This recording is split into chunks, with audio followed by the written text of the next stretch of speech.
umaga ng expulsion ay kitang-kita ang pagkabalisa ng mga probies.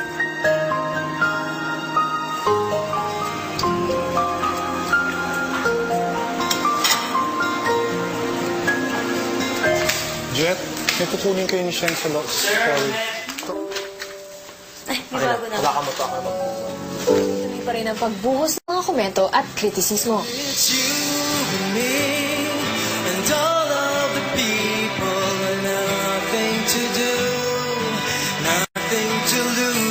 This is a pain to watch. Based on this performance, dito sa performance na to, parang ang pinakita mo lang sa akin na I don't wanna watch. This is so painful. mas maraming tao sa Pilipinas mas magaling na singer kaysa sa'yo. So, it's... Oh my God. Oh, yeah. Oh my God. Jet! Ano ka ba? Nakatawa yung lyrics mo. The best. The best. Sambayanan. Ang scholar na makakapiling pa ng kanyang co-scholars, congratulations! Ligtas ka sa linggong ito! Jet! Sheng, I'm very sorry. Ikaw ang kauna-unahang Ang iniligtas ng sambayanan na si Jet, muling naalala ang pamilya. Coach, I love you. Oo nga, pero...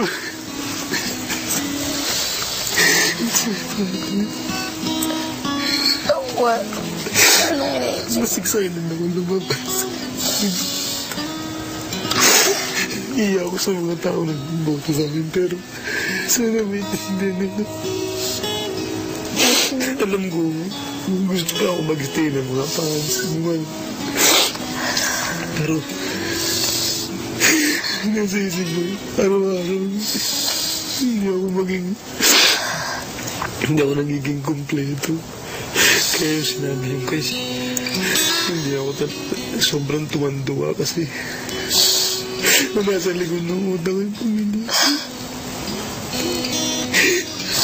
Wala kasi nung ginakain, wala na. Ang mga G-mentors, pinuntahan na rin ng scholars. Oh, Jeff. Ayun pala eh. Hinahanap ka eh. Sir, Oh, kamusta? okay lang. Yun. Eh, expectations nila, you should do better this week kasi they voted for you. That's the worst. That's the worst nga po na nangyari. Kasi first is dapat po, well, I think Sheng deserves it din naman. Both of you deserve. Actually, lahat kayo naman, you all deserve to be here. Pero tama, sinasabi mo, she deserves it, you also deserve it. Fair. Fair yan. Taong bumoto. Yung bumoto sa'yo, kailangan ibigay mo ng todo kasi you cannot disappoint them this week. I think you can do that. Kaya mo yan. Alright, naintindihan ko. Depression. Pero sa iyong abot na makakaya, kailangan mag-transcend ka dyan. Lumabas ka dyan. Binabagawag ako ng utak ko tsaka puso ko. This moment, kailangan nila ako. I should be responsible and it's my obligation. It's not even missing my dad or my mom lang. It's my obligation to be there for them. Ngayon na kailangan nila. Lalabas na nga ba ng Academy si Jet? Ilang oras matapos ang third gala performance night, Marami siguro fans pang gusto ako mag-stay. Pero nung in-announce yun, I wasn't happy kasi at the back of my mind, yung family ko, hindi, yung wife ko lalo, hindi siya masaya kasi she needs me so bad. I had to stand as a father, as a responsible man because it's not about winning or staying here or to be sikat. I don't care about that. All I want is to be a father and I just wanted to go home. paglabas ng counseling, kinausap ni Jet ang ibang mga scholars. No, worst comes to worst nga. Kung hindi talaga ako pinapayagan, I'm gonna be worse. I'm gonna be useless on Monday. How will I cope up? How will I go to school? They're just gonna kick me out. And baka misinterpret lang ng tao. How is she like that? Oh, they were gonna shout at me, no, you have to go to school. I don't want.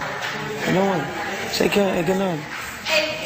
O, di kick out ka na lang. I-kick out nila ako. Ano, bad attitude. They want to capture that that I'm a bad boy. No, because they know the reason. Kinabukasan, nanahimik kaya si Jet dahil pinag-iisipan pa rin niya ang pagda-drop out. Si Kuya Ranjo talaga, hindi na naman ang pakali. Excited na siya. Thank you. Kaso talaga ako, hindi ko na kaya. Wala. Kailangan ngayon araw na to. Okay. Kung pwede kagabi na eh. Pero siyempre, gusto ko nag-go. Sa kusina, si Jet naman ang kinausap ni Zel sa inaakala niyang mangyayaring paglabas ng academy. Hindi naman basta-basta uuwi. Hindi naman ako makaka-uwi kagad eh. Paglabas ko dito. Marami yan. Baka may interview yan, may pipirmahan, may kakausapin doon. Baka hindi pa. Maraming gagawin sigurado. Siguro, kung ngayon ako aalis, siguro makaka-uwi ako mamaya pang madaling araw. Sabi na ako, sige. Pero may mga proseso ng dadaan. Saktong sana ngayon, no, linggo. Para family day, gusto ko sorpresa yung asawa ko. Tsaka, uwi nyo na ako. Grabe. Kagabi muntik na ako. Gusto ko mag-appeal. Ano bang bagay sa akin Can na you let song na sing stay away? pinakamababa? Ako yung provider eh. Ako lahat eh. There's no other choice. Ako yung... Kailangan, ngayon nagpapagaling asawa ko, dapat nandun ako. Hindi, may ibang version nun. Yung isa kong anak, hindi halos makauwi dun sa bahay namin. Iniwan lagi sa alabang kasi nagpapagaling nga siya, may baby pang isa. Wala naman kaming maid. Mga bayaran, hindi naman siya makagalaw. Kung pipilitin lang ako na pipilitin mag-stay, ayoko nang kumanta. Bakit? Bukas, Monday, ayoko nang kumanta, ayoko nang mag-aral, magkakasira-sira lang dito, ayoko na. Wala na akong drive para magkumanta, mag-aral pa ng panibagong dako. Isa na lang pinaka-the best na para ma-revive yung gana ko. Paalisin na ako.